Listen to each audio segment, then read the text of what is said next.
Hey guys, CryptoDad here again. Thanks for joining me on the Saturday night live stream, live from Michigan, where you can throw out questions and I'll do my best to get them answered. We'll talk about Bitcoin, we'll talk about the news, we'll talk about altcoins, going to move some crypto around for you guys. And as always, I'll do my very best to get to your questions and see if we can't answer or troubleshoot your issues here live. So once again, thank you for joining me. It's a beautiful Saturday here in Grand Rapids. It is snowing. We got about 4 inches of snow yesterday, maybe 5. I'm not the best judge of that, but it's been wonderful. And I took the family downtown to the Christkinder Market, which was really cool. I got a couple of pictures I'll share with you guys. Also, Black Friday is in full swing. I'll go over the deals if you haven't seen them yet. I won't spend too much time on them because we did a whole Wednesday stream devoted to Black Friday deals. I've got all the links down in the description for special deals using my affiliate links. Some of them just lead to their regular Friday deals, but I appreciate you using my affiliate link if you're interested in any of these deals. But a few of them do give additional discounts just for me on top of those. Also, I want to talk about getting a new wallet tonight. A lot of people are getting new wallets this year because of the Black Friday deals, and I'm just getting kind of swamped with questions in my comments and through emails about how to deal with this second wallet. So you've already got a hardware wallet. And now you've bought a second one. What are you going to do with that? Well, traditionally for me, if I only have certain amount of crypto and I want to just kind of stick with what I've got, the easiest thing to do is import your 24-word seed phrase into your new device or do a restore using your original seed phrase. This makes your new hardware device a mirror copy of your older device.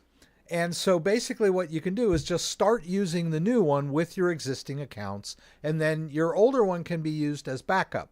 Or you can create a brand new configuration on your new device, and then you're going to have to set up new accounts in Ledger Live based on the new device, and that can also be a little confusing. So I want to talk about how we deal with that second hardware device, whether you want it to just take the place of your old device or be a second device in addition to the new device. And if you want to create it as brand new, some people want to just move all their old crypto, and so you would need to transfer. So even that can be a little dicey for some. So we're going to dive into that. But right now, I want to just move over and thank and greet everyone that's here. I appreciate everybody being here every week. It's so nice to have everybody.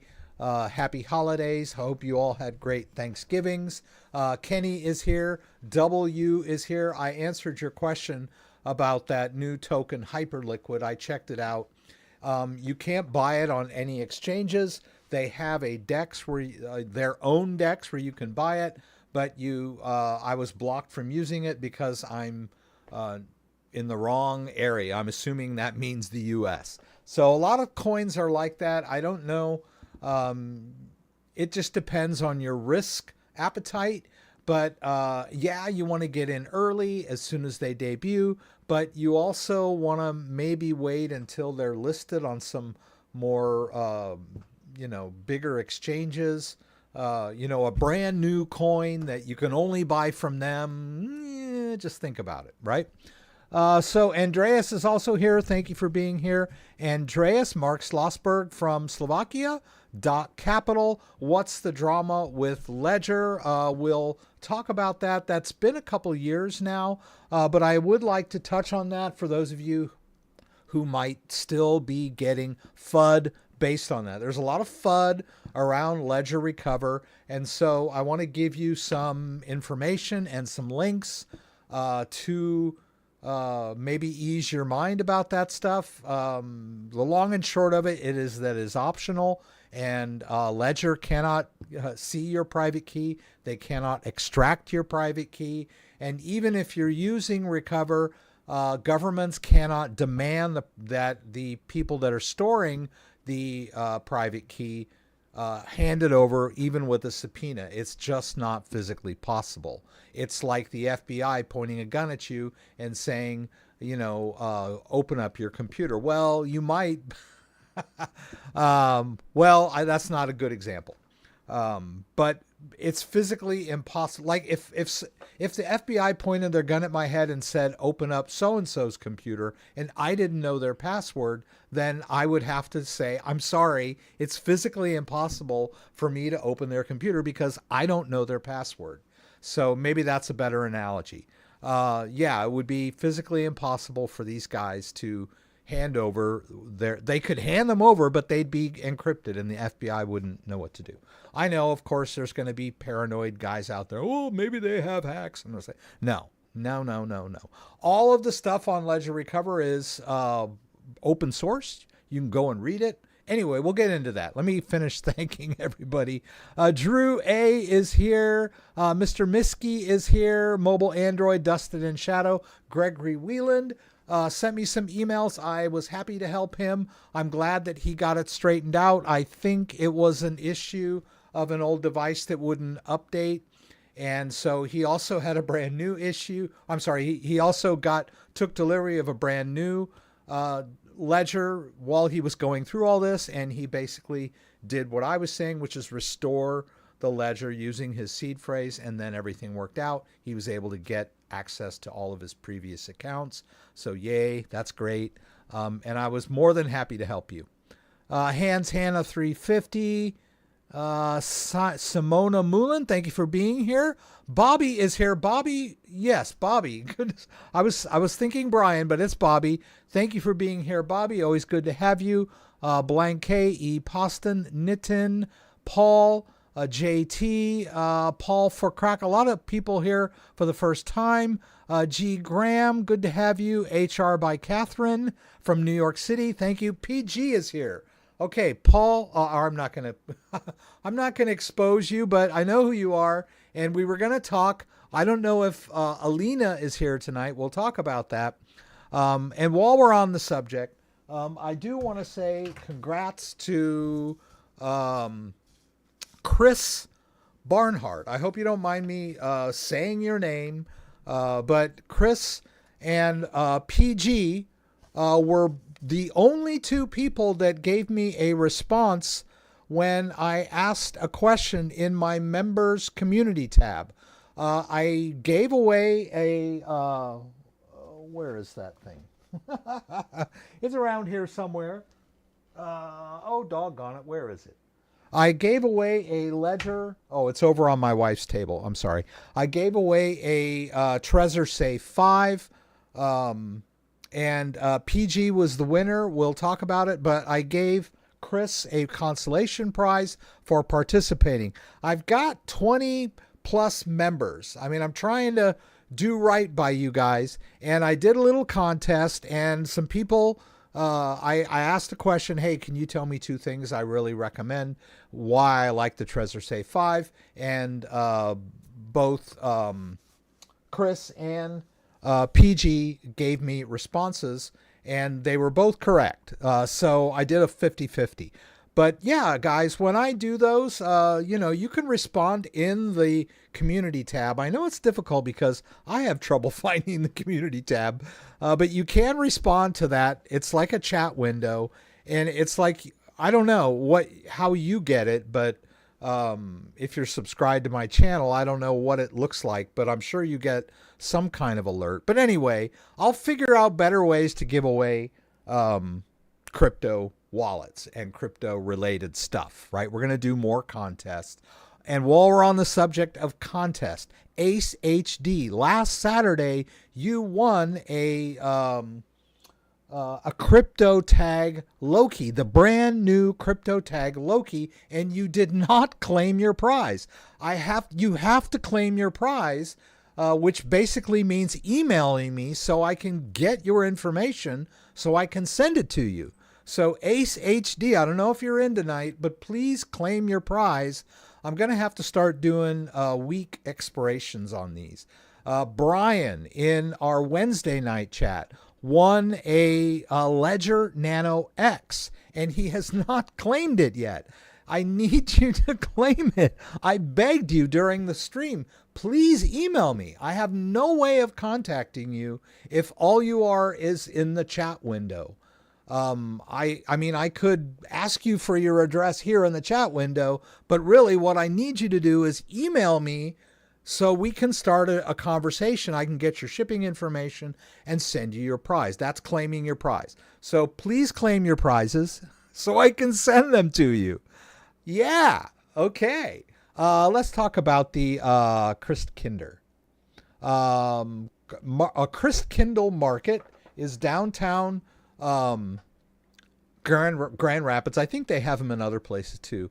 Really cool. You go down there, and it was snowing, man. The snow was just falling down, and they have these things called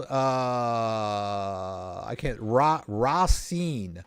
I don't think maybe they don't have it here. There it is, right there. That thing. Stop. You see this? This is a giant round cheese thing. And they've got it over like a burner of some kind. And the cheese in the middle of this round cheese gets all soft, and they scoop it out into the bread. It's so good, but it smells horrible. The first time we came to Christkinder and we smelled it, I was like, my God, what is that stench? Is there a factory here that's like burning toxic waste or something? Like, no, it's those racines. They're so good. We took a picture. That's me and the family down there. You can see we're all covered with snow. The kids have those their French fries. I had some passerbys took our picture. My daughter got this really cool cap. It's got a little tail on the back. It's really nice. And then Alex had to photobomb. But yeah, I told her that all her friends at school are just going to be so jealous of that thing. So we had a great time today. Don't want to spend too much time on that, but if you're in West Michigan, you live near Grand Rapids, check out Christkindle Market. Awesome. Good stuff. Dan, go down there, Dan. You know what you're doing. Let's jump into the news. Oh, wait. Before we jump into the news, let's go to the description. We're going to talk about, the stuff we're going to talk about tonight. The discussion topic about what to do with that second wallet, right? And then the Black Friday deals. You can go down in the description. If you don't see all this, just click show more right below the video and you'll see all this stuff in the description. Ledger Black Friday deals are live. They're ending December 5th, which I believe is Thursday. Trezor Black Friday deals are live. Check them out also through December 5th. So use my affiliate link. Go check out the pages. Ledger is giving away $70 worth of Bitcoin when you purchase the Ledger Flex, their touchscreen, active touchscreen crypto hardware wallet. I consider it the best interface out there right now and the most secure touchscreen ever made, right? The Stacks also is the same thing, only a little better. Maybe it's more of a vanity play. I still think it's their best wallet, but it is $399. It is $400 basically, $399, and it's not on sale because they had so many issues with supply and getting the screens to market and all that stuff. So, but the Flex has the same screen. It just doesn't wrap around the edge of the device. So Flex is cool. And then some of their other devices like Ledger Nano X and Ledger Nano S Plus, the colored ones, are like 40% off. So you can't go wrong with Black Friday Ledger. Trezor also giving deep discounts on a lot of their stuff. Check out that link. Tangem, awesome company. Tangem. When you use my CryptoDad checkout code, this is a heads up. You will get a better deal when you use my checkout code than their default Black Friday code. Their Black Friday code, which like when you click on the Black Friday link, takes you to their Black Friday deals, is Black Friday something. But if you just delete that and replace it with CryptoDad, it'll go from a 15% discount to a 20%. Now, somebody in the comments said, "Oh, these discounts aren't stacking." I said they're not stacking. You're not going to get 15% and then an additional 20% on top of that. You're just going to get 20 over 15. You're going to get a better deal when you use my checkout code. CryptoTag, Stamp Seed, these are both metal medium for storing your seed phrase. Keystone Fridays are Keystone Black Friday deals are live. That's a air-gapped wallet, the best air-gapped wallet on the market. One Key has all kinds of different touchscreen and air gaps. I think they have an air-gapped wallet, but yeah, use my checkout code. Descent wallets, also great. A biometric, handheld Descent. There's so many wallets out there. I know somebody was like, "Can you just rate these?" And I really can't. Yeah. Engrave, also another of the actually one of the better air gap wallets, very safe and secure, have their own backup. Yeah, I mean, you're just going to have to, I know that's a lot to take in. But here we are. And then I've only got one news story linked below because I kind of want to do stuff tonight, right? So I'm not going to go too far into the news, but I did want to touch on this one. That's the thumbnail, right? Is Bitcoin safe haven? Bitcoin price thrives in conflict as regional wars escalate. So I don't know if you don't follow the market. You're probably here new. I'm glad you are. But if you've been following the market over the last several years and the last couple of months, we had when Iran attacked Israel with a missile barrage, I think the first one, the global markets dropped and crypto dropped. It was horrible. It was scary. But now that people have, I don't know, become desensitized, the threats are still real in the Middle East, in Ukraine, in Taiwan. I mean, they're all over the place. Now in Syria, things are just like, the world is like dangerous right now. But it seems that Bitcoin is holding now. Right? So, during these earlier scares, a lot of people talked about, gee, I thought Bitcoin was supposed to be a safe haven, and it's just dropping along with the rest of the market. And it was back then. But now it seems to be holding in its all-time high, which is really odd. So maybe it has finally become the safe haven. It's also the inflation hedge, right? So there's a lot of good things about Bitcoin. The last 10 years have seen, I'm sorry. I just had to take a sip of tea. The last 10 years have seen global geopolitical tensions increase, impacting financial markets. Still, the first cryptocurrency may be proving itself as a hedge against conflict. Israel, Gaza, blah, blah, blah, blah. The ceasefire, blah, blah, blah, blah. Ukraine, North Korean troops, all that stuff. The victory of Donald Trump may reduce Ukraine's access to U.S. arms. Both conflicts are steadily escalating regional and global tensions. Markets tend to suffer significant sell-off as risk aversion rises. Does this include Bitcoin, which right now is 96,467? Right? We were pushing 100,000 last week, maybe a little within the last 2 weeks, and then we dropped down to 92, 91, maybe around 90,000, but that was like a local bottom, obviously. We're pushing back towards 100K Bitcoin, right? Even amidst all this conflict. So you might want to check out this article. I've got it linked down below. They've got some stats here on how these geopolitical things affect the market. This is actually a pretty long article. And is Bitcoin vulnerable? There's a couple of different opinions in here. You might want to check them out. But as far as I can see, Bitcoin seems to be holding its near its all-time highs, even with the geopolitical tensions. Bitcoin is usually, in the past, has always been very sensitive to any kind of, news events. And we're not getting the scares that we used to get. We used to get a lot of scares back in 2017, 18, and 19. Whenever there was a story, I remember there was this thing about India.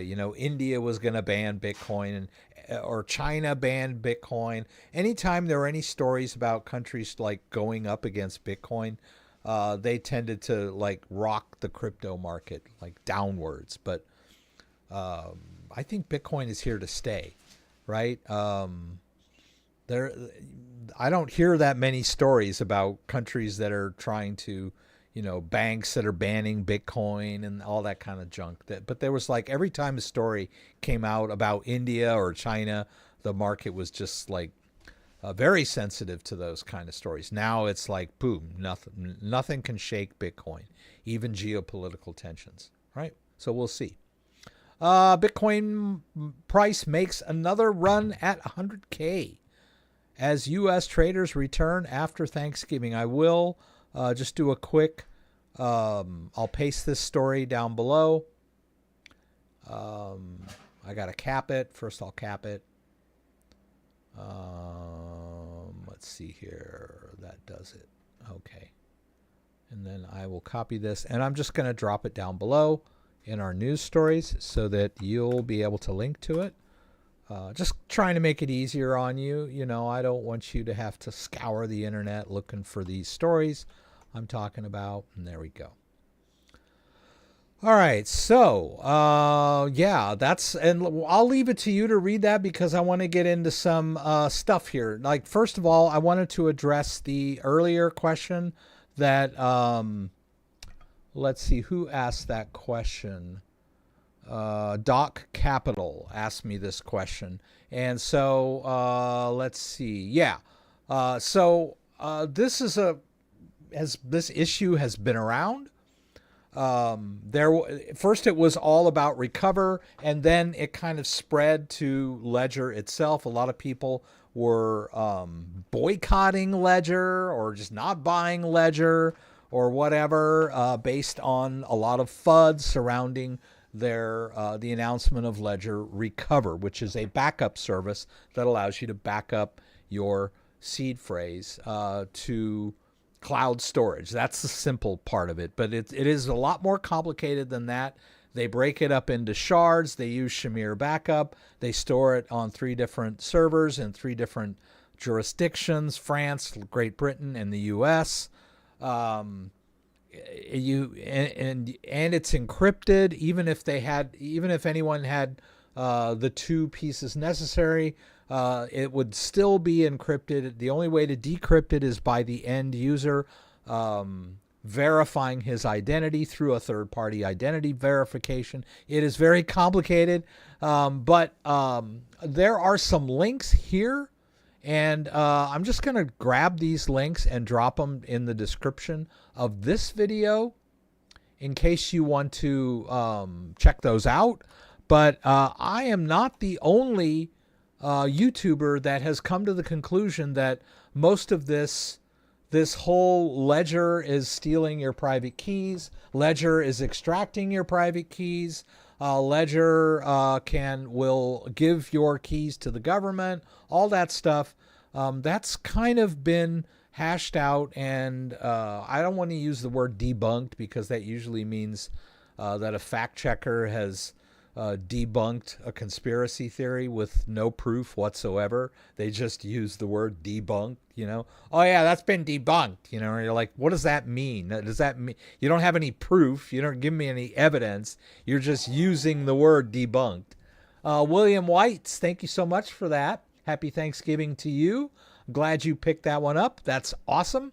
But Crypto Casey, who is another big crypto-oriented YouTuber, had a whole video on the Ledger Recover service. Her conclusion, optional, safe to use if you want to use it. Also, Cyber Skrilla. Alex, another great YouTuber who's into wallets and self-custody, also did an analysis of Ledger wallet safety and all the FUD. And I've done this, this video here I did, and then I also did this video. Where is it?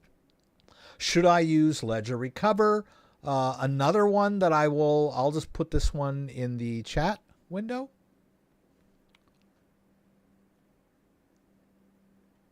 The reason that I'm putting that one in the chat window, awesome, is that it has a lot of links. If you like, everyone's always saying, oh, your Ledger's not open source, you should be open source, or it's vulnerable because it's not open source. That's a canard, and it's not true. And I don't want to get into a whole thing about it, but open source is not a good model for a hardware security device. Let's just put it at that. I've talked about this before, but as far as the open source crowd goes, Ledger Recover is totally open source. You can look at it, you can see the code, you can see how it works.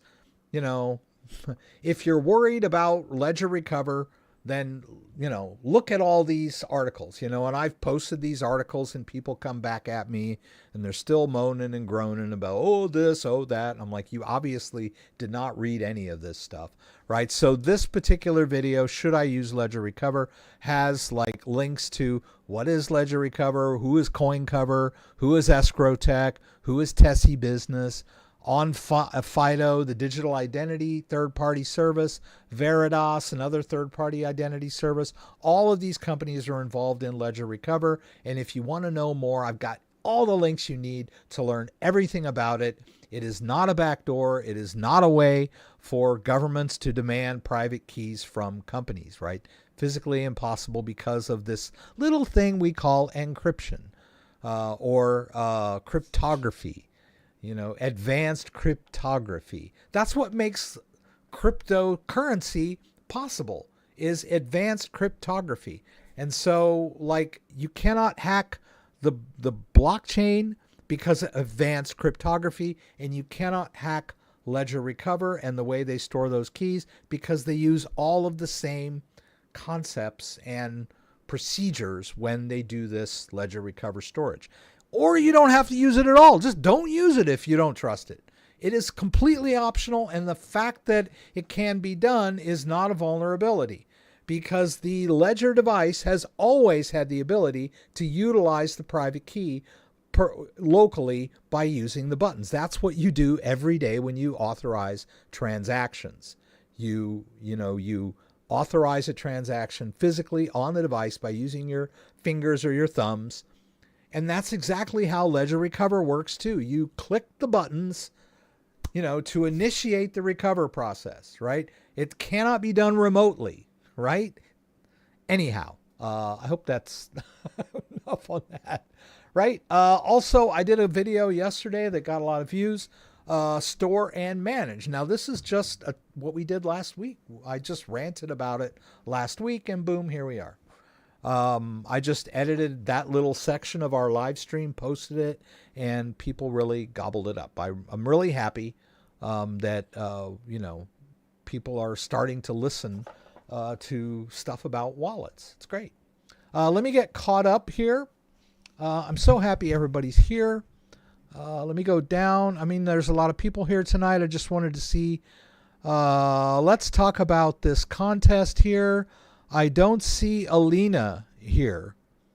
Dan and JDO, thank you so much for being here. Okay, so PG, without giving away too much, is in Britain. And my wife is a very experienced shipper. She has Etsy and Printify, and she sells a lot of memorabilia online, T-shirts and coffee mugs.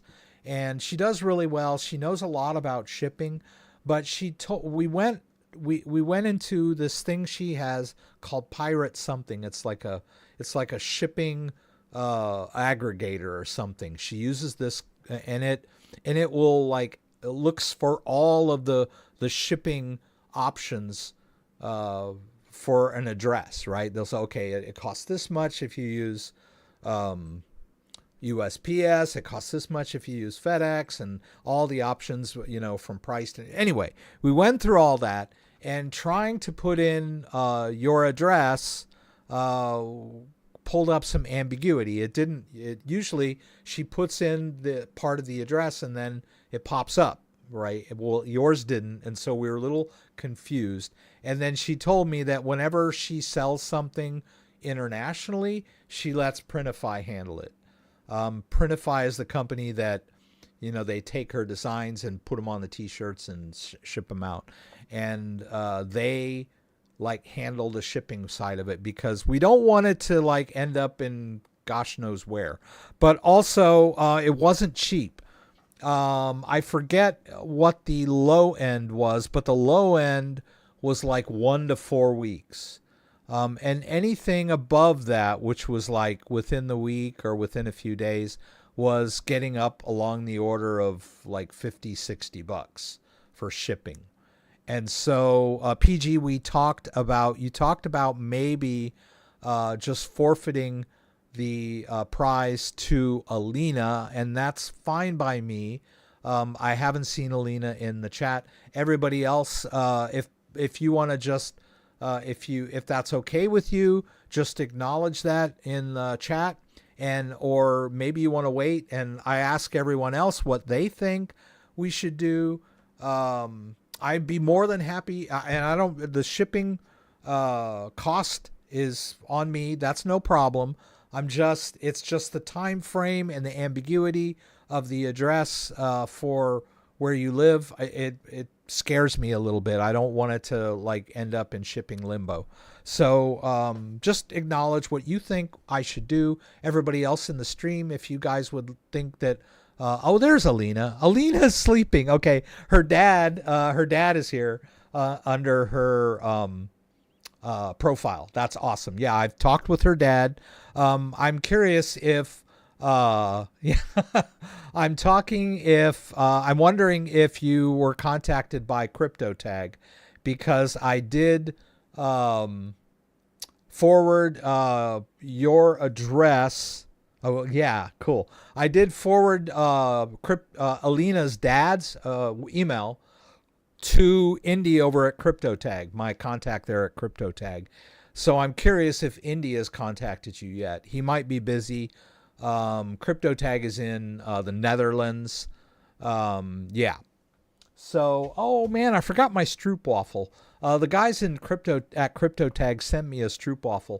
And what's cool about the stroopwafel is that you're supposed to, you take it out of the package and you're supposed to put it on top of your coffee cup, so the steam from the coffee or the tea kind of softens it up. Ooh, yeah, stroopwafel.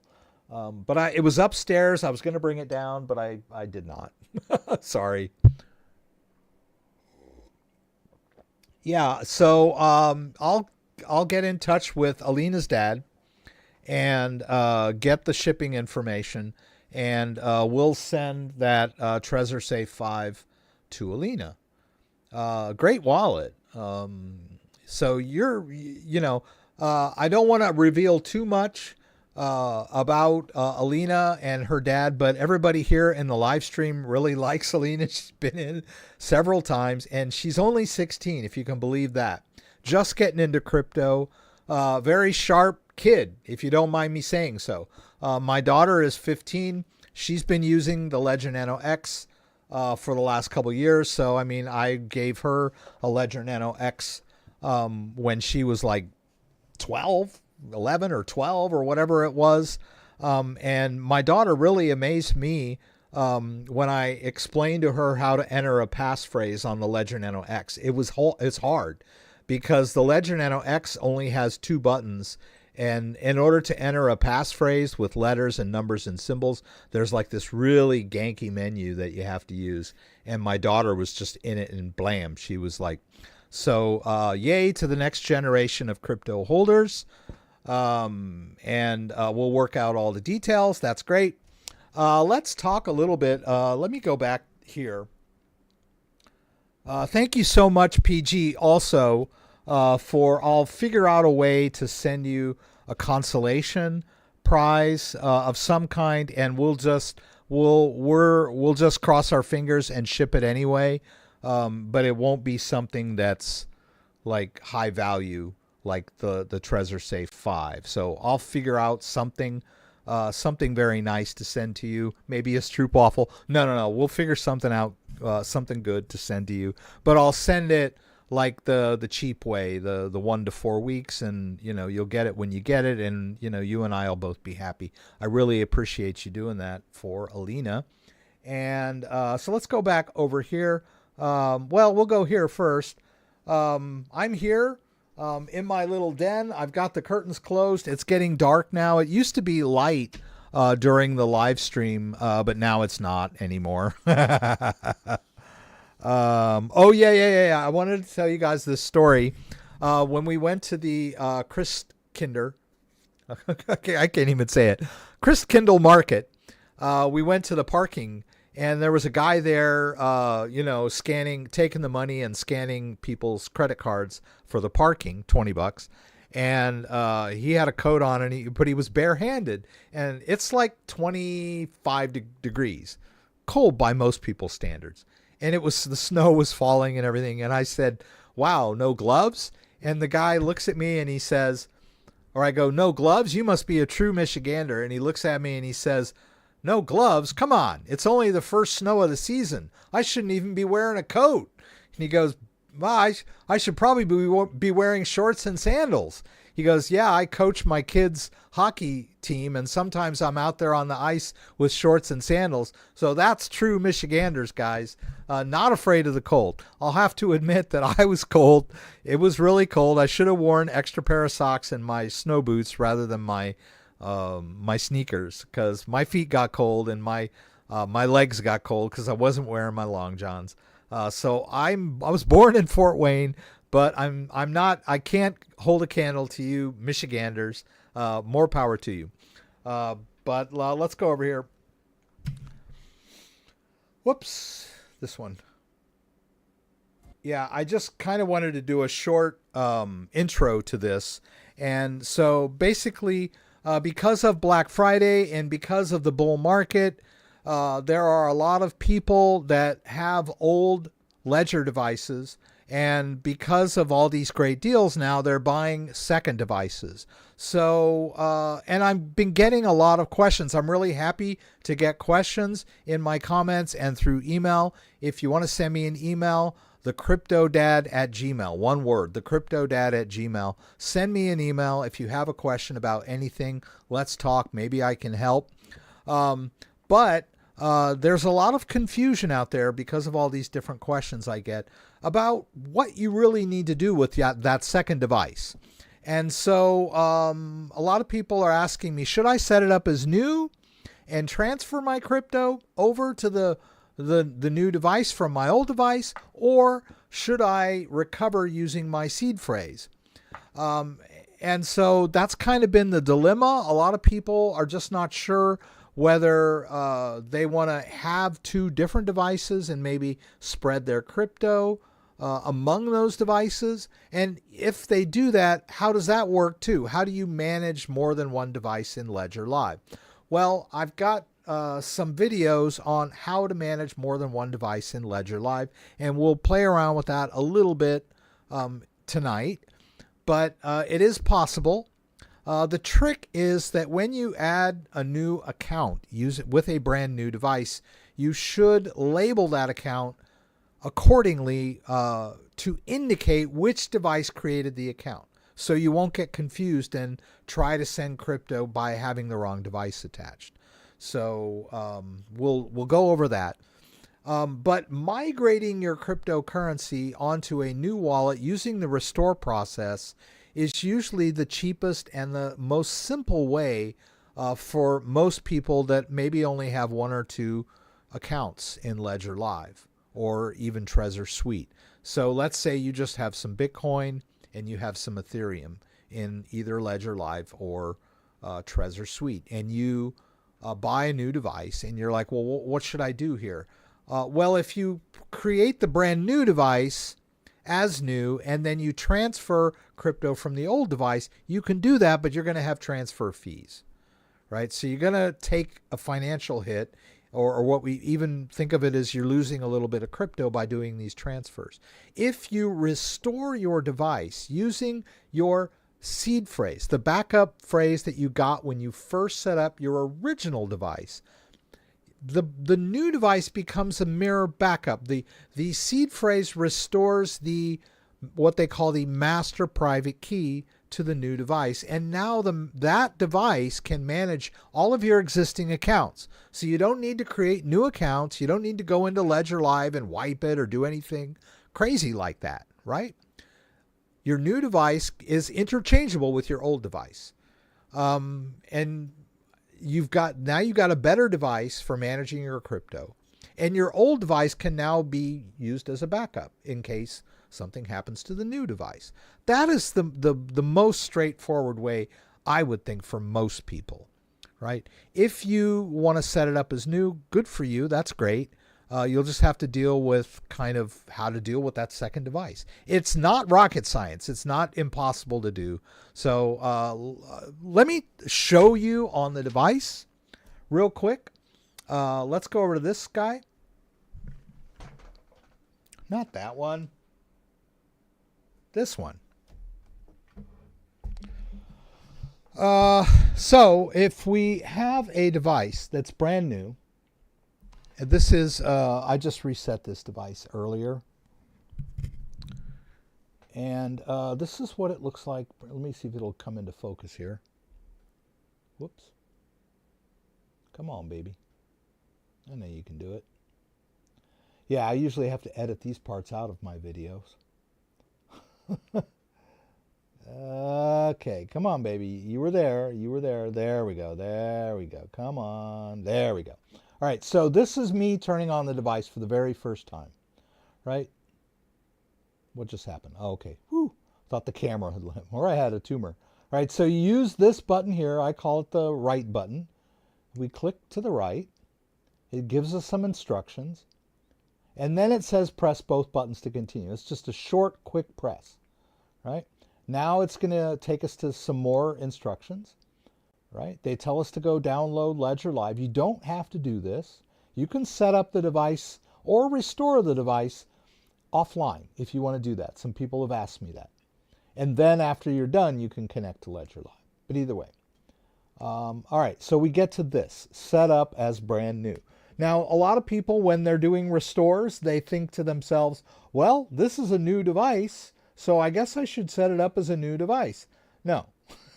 If you want to set it up as an independent new device, that's this. But if you have a seed phrase and you wanted to restore, you need to go one more past. Come on.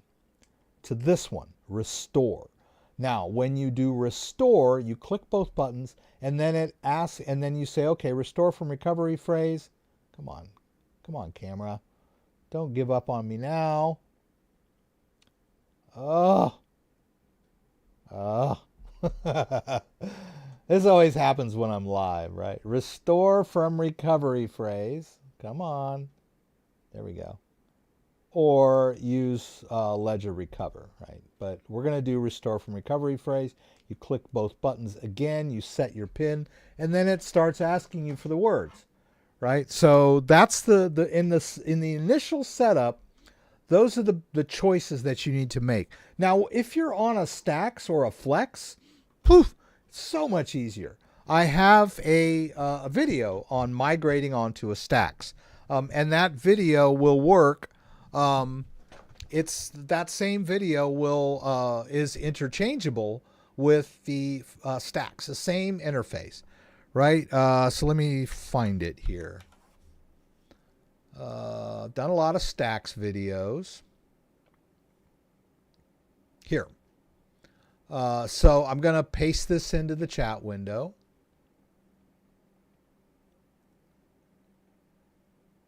Right?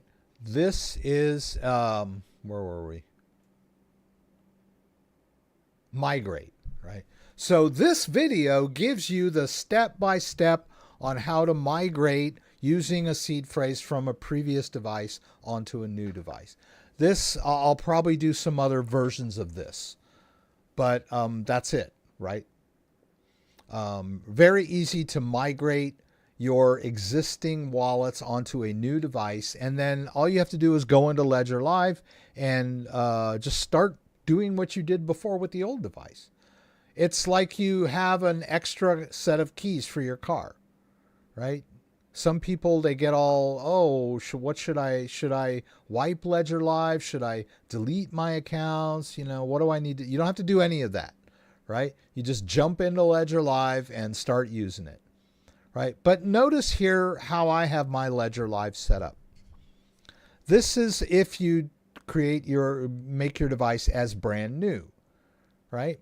I've got an account for my Bitcoin Orange Nano X, which is my son's. I have a Bitcoin account for the Ledger Flex. And then I also have an account down here for the Bitcoin, for the stacks, right? So each of these accounts is associated with a different device. That way, if I want to have more than one, then I can manage them that way. Let's just take this guy off momentarily. I'm just removing it from the portfolio. And so let's say, okay, I just bought this brand new shiny Stacks device. And I set it up as brand new.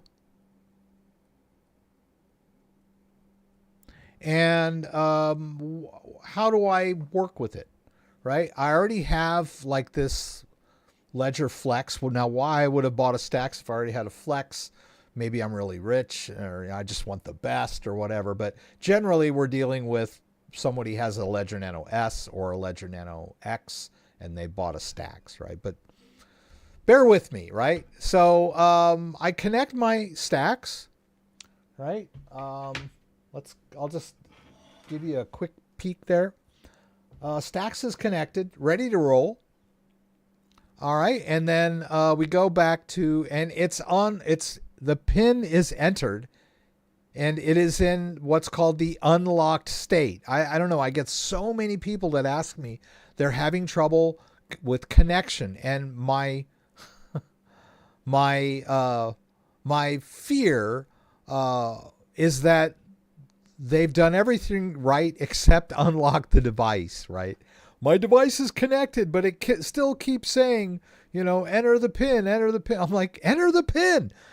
I don't know. People get, this is me. I get a lot of, not everybody's a crypto savvy guy that's been doing this for, 10 years like me, 9 years. And so they'll say Ledger Live when they mean the device, or they'll say the device when they mean Ledger Live. And so their terminology gets me confused as to what exactly it is that's failing on them. But I think a lot of people just don't have the device connected and unlocked, that are having connection issues. So anyway, all we do is we go into the add account, right? We got the brand new device. It's connected. We say, okay, I want to add Bitcoin. Let's hit continue. It tells me to open the Bitcoin app on the device, right? There it is. Open Bitcoin. All right. And then we go back over here, and Ledger Live is going to connect to the device and scan it. Now, if this were the first time you were using the device, it would just be an empty blank account, right? Like this one down here, add new account. But because I have used this one before, it sees that I already have an existing account. So we'll just go ahead and use that. That's fine. And boom, we're done. But I forgot to say that you can change the name, right? You can edit the name of the account, right? Also, there's a firmware update for the Ledger Stacks, which I'm thinking maybe I'll do another video on that. I probably, and it might take a while, so let's not do that right now. But okay, so I have a brand new device. I've just attached it and set up a brand new Bitcoin account. We're just going to assume this is brand new. There are no existing transactions. And so all we do is click receive. And it's going to give us a Bitcoin address. Boom. That's it.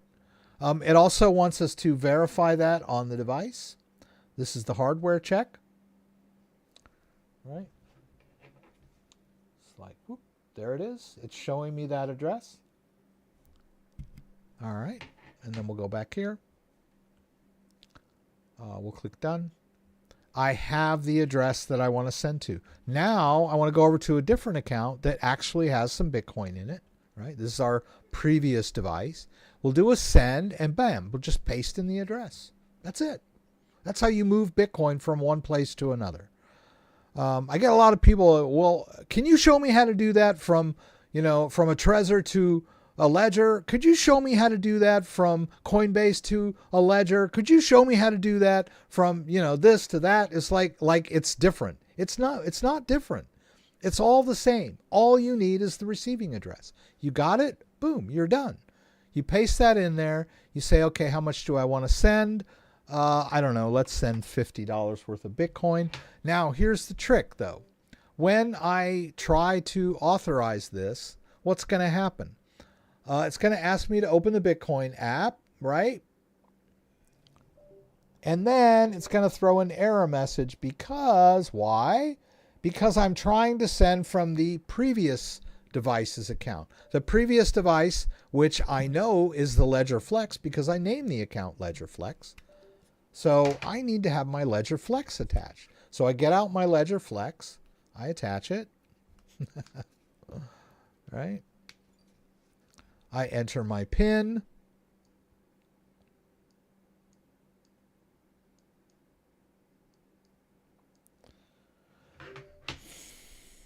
All right, I click retry. Okay, we go over here. Now you can see I have my Flex attached. I hit open. Go back here. All right, now it wants me to authorize this outgoing transaction. So we go back here. All right, here's our Flex. We swipe. Or is it this way? Yeah, there it is. Whoops. There's all the information of the outgoing transaction. And then we hold to sign. Come on, Rex. Oh, hold to sign. You got to hold it. I was just tapping it. My bad. You'd think I would know this by now. And we go back here. Boom. It's sent. Right? So we just go back up to accounts, and then we go down to Bitcoin stacks. We'll do a little sync, and bamity boom, Bitcoin just moved. Right? So if you decide you buy this brand new spanking, beautiful, wonderful device, whether it's a Trezor Safe 5 or a Ledger Stacks or a Ledger Flex or whatever you buy, that's a new upgrade to your old device, you can easily just transfer Bitcoin from the old device to the new device. I didn't even look at the blockchain fee. There was a blockchain fee when I did that. So there is a little bit of, a little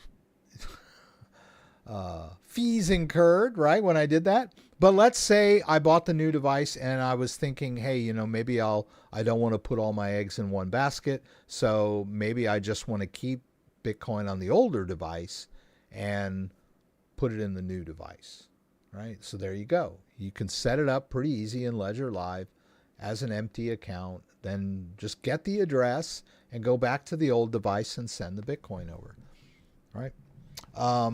Let's see. Let's go back here. Whoops. Oh, I moved this thing. Okay.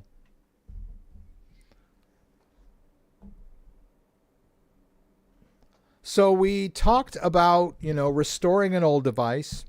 I'm sorry. We talked about using the restore process to set up your brand new device. We talked about setting up the device as brand new and adding it into Ledger Live by using the add account interface. And then transferring some crypto onto the new device. So we've talked about two ways of setting up a brand new device. But I did want to kind of touch on this. A lot of people are asking me this now. There are a lot of people out there with Ledger Nano S. And they're asking me, Either it's non-upgradable because they've had it in the drawer too long and it's too far behind on firmware updates, and they're mad at Ledger because now they can't update their device. There's a simple solution. Get a new device. Your crypto is safe if you have your seed phrase. Just get a new device. But a lot of people are asking me, oh, is the Ledger Nano S like obsolete now? It's not obsolete per se, but it is, they're an older device. And, we get new phones, we get new TVs, we get new computers. Devices wear out. Devices outlive their usefulness, right? So if you have a Ledger Nano S and it's working just fine and you've been keeping it up to date and you're happy, great, keep it. But if you can't update your device in order to use it, then definitely get a new one. But if you have an older Ledger Nano S, I would recommend getting a newer device. The Ledger Stacks and the Ledger Flex are light years ahead in technology and interface over the Ledger Nano S. And, like for example, Windows 7, there were a lot of people that stuck with Windows 7 after Windows 10 came out for a long time. But eventually Microsoft, and during that time, even though Microsoft wasn't selling Windows 7, they still supported it. If you called them and you had a service contract, I don't know that they did it for free, but they still supported it. But after 7 years after they discontinued selling Windows 7, Microsoft stopped supporting it. They no longer gave it updates. They no longer answered your questions about it. They just, because it was legally, I think that's all they needed was 7 years. The same is going to happen eventually with, I don't think Apple supports the iPhone 4 anymore, right? They don't have to legally, and it's too much of an expense, right? So I'm sure at some point Ledger will no longer be updating the Ledger Nano S. I believe right now there's a current version of the firmware, so that's great. But eventually there'll be some new thing, some new vulnerability, some new bug fix required or whatever, and it'll be past the date that Ledger can legally be required to support the device, or financially, is it financially feasible to keep supporting this older device? Probably not. They'll stop giving bug fixes, security updates, and functionality updates of the Ledger Nano S eventually. And there's nothing wrong with that. That's just the way the world works, right? So if you're using a Ledger Nano S, it's probably a good idea to upgrade the device. So if you just want to do a restore from seed phrase, great. If you're on a budget and you're mad, why do I have to upgrade it? But are there people out there still wondering why they have to upgrade their iPhone 4? I don't even think iPhone 4s work anymore. But I remember there were people that were mad when new iPhones came out, or when their iPhone started losing support. They're like, hey, I go and it says this app won't work on my phone. I'm so mad at Apple. Wait a minute, dude. It's just an old device, right? So if you're that type of person that wants to, just cling to the past or whatever, just get a Ledger Nano S Plus. It's basically the same device, same price point, better device, more storage, and is currently supported, getting bug fixes, updates, and functionality improvements, all that good stuff, right? So Ledger Nano S is an old device. If it's still working for you, great. If it's not, then just get a Ledger Nano S Plus. But I highly recommend moving to a better device. Even if it's a Ledger Nano X, that's a better device. It's got mobile, Bluetooth, all that cool stuff. And then the Flex and the Stacks have the way improved interface. The same argument holds for Trezor devices. I've had some people ask me, oh, I got a Trezor 1, I got a Trezor T. Those are older devices. They're on sale. You can get them dirt cheap, but eventually they will be past their usefulness.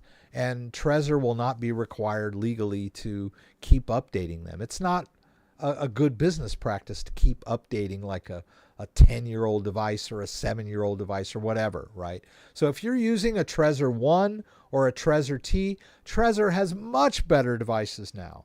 Trezor Safe 3, Trezor Safe 5, both of those are much better, light years ahead of the Trezor 1 and the Trezor T.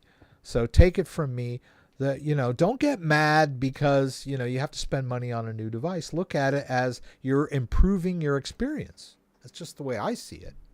Anyway, I hope, I got to get back to the chat window. I see Dan's in here answering some questions. I apologize. I'm over there ranting. Let's see here. Julian, I have an issue with the Ledger. I sent DEA from my exchange to Ledger Live, but it doesn't show up in the Live app. When I do it on Etherscan, it does show up, but Ledger Live is not displaying any ideas. Julian, I think Dan probably told you crypto month ends in December to remember starts soon. Awesome. You can use your device with MetaMask, and it will probably see that token you're talking about. Ledger Live doesn't automatically support every new token out there right away, but with MetaMask,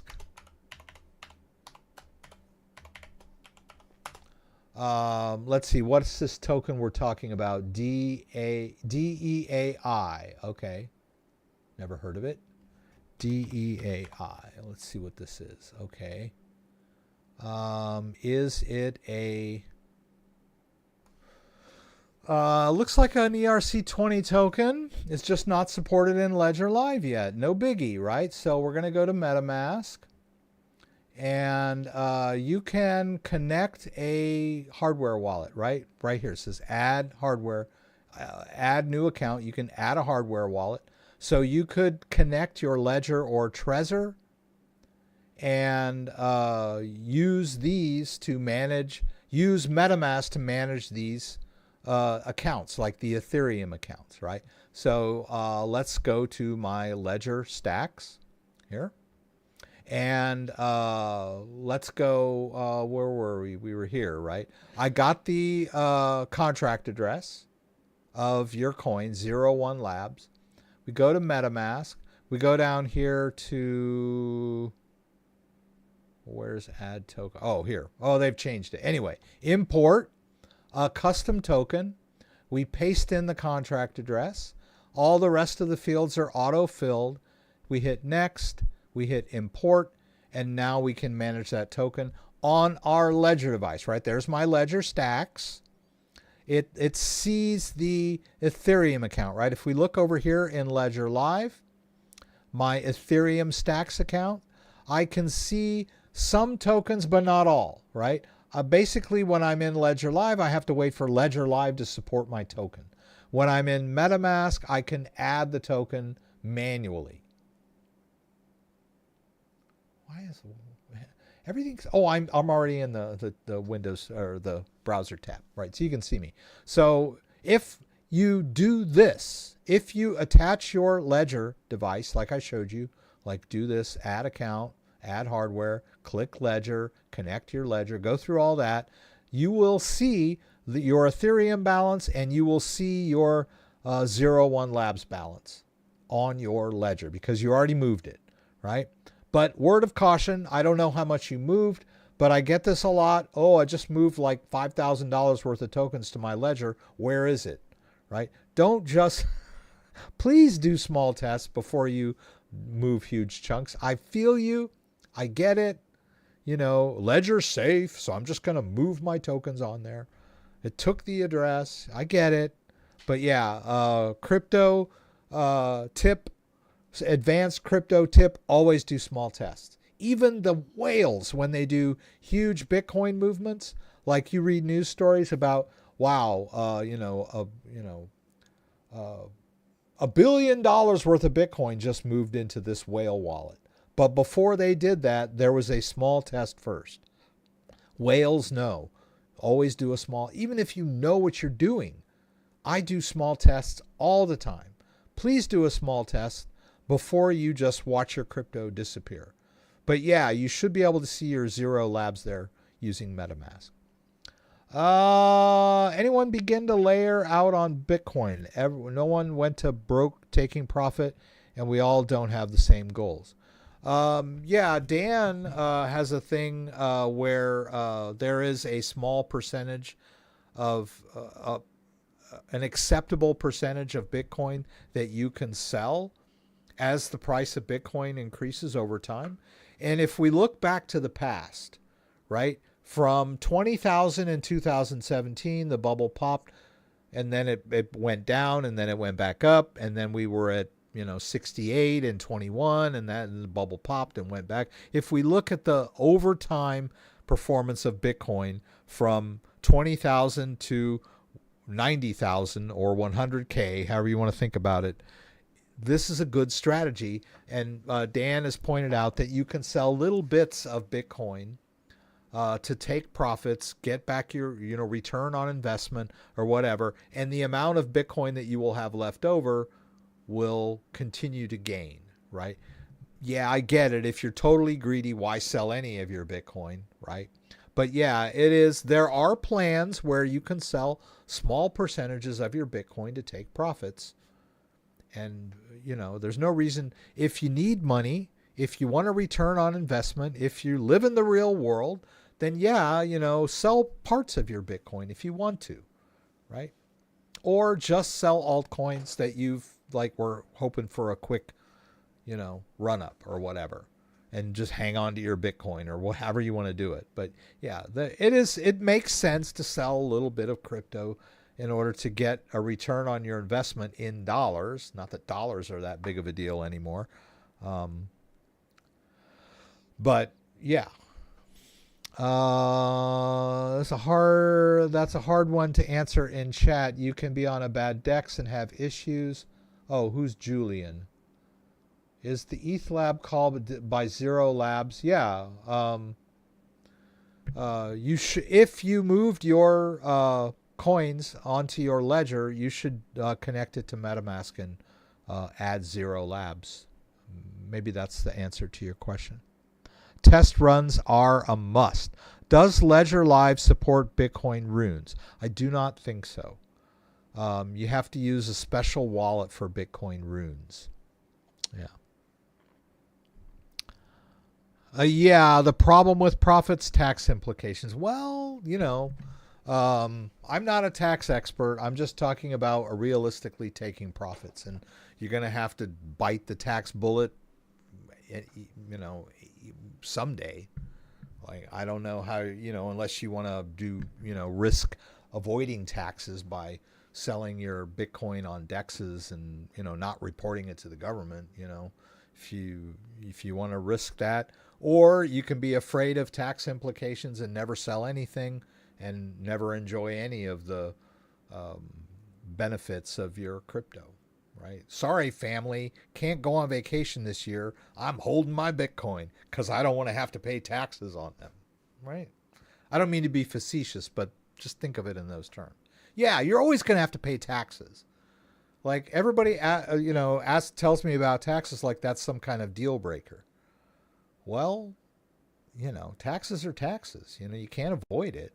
Whether you're doing stocks, bonds, Cupid dolls or whatever, you're going to pay taxes. It's just a fact of life. So anyhow, I don't mean to make light of the situation. You definitely, taxes suck. I get that. They do. Yes, Bitcoin Fire. Thank you, Dan. Bitcoin Fire calculator, right. Whoops. Doggone it. I hate that when that happens. Bitcoin Fire calculator. I think I got it. Yeah. So what Dan is talking about is, I know this looks complicated, but basically it's giving you different models based on your what you want dollar-wise to get out of Bitcoin, or your risk, your tolerance for risk, or whatever the case may be. They're giving you how much you should sell based on the year. So, okay, in this one, I'm only selling 35% of my Bitcoin. And then you'll notice that the percentage gets lower and lower. But what you end up with in 2053 maybe only will be 10% of what you had, but will be worth a lot, right? Based on this model of Bitcoin. Bitcoin might be $3 million at this point. Who knows? Like, I'm just as an example. And so 10% of the Bitcoin that you had is going to be worth a lot more than you paid for it back in 2021, right? This is I'll link to this. Dan linked to it. I'll put this in the. But it's just for those of you who are curious. We get this question a lot. How do I take profits? When should I take profits? All that kind of stuff. I'm not a financial advisor. I'm just a self-custody guy. I'll tell you how to, create accounts, move, transfer, that kind of stuff. Help you troubleshoot token issues, all that kind of stuff. As far as taxes and taking profits, I'm not the guy, right? Anyway, I do want to wrap this up for tonight. Congrats to Alina. I will contact her dad and I will send her that Trezor Safe 5. PG, thank you so much for being so gracious. I'm going to send you something. He's probably asleep right now. He told me it's late in the UK. When quantum computer gets bigger, should we worry about it? There are people developing quantum computers, and there are also cryptocurrency and cryptography experts working on quantum proof algorithms and cryptography. So as technology advances, so does cryptography. As we get quantum computers, we also get quantum resistant cryptography algorithms, whatever. Just like the virus antivirus progression, right? We get viruses, we get an antivirus. We get new viruses, we get new antivirus, updates of the antivirus. So it's always there's always going to be a push and pull.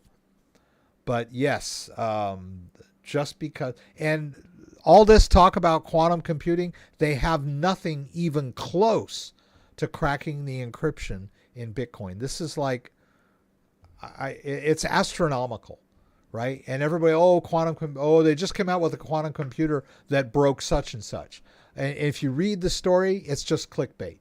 And if you get down into the nitty gritty of the story, they'll see, well, it's just a theoretical and blah, blah, blah, blah. All this, like, people screaming about quantum computers are going to crack Bitcoin is way premature. It's a lot of people that really don't understand advanced cryptography, as I talked about before. I wouldn't be worried about that.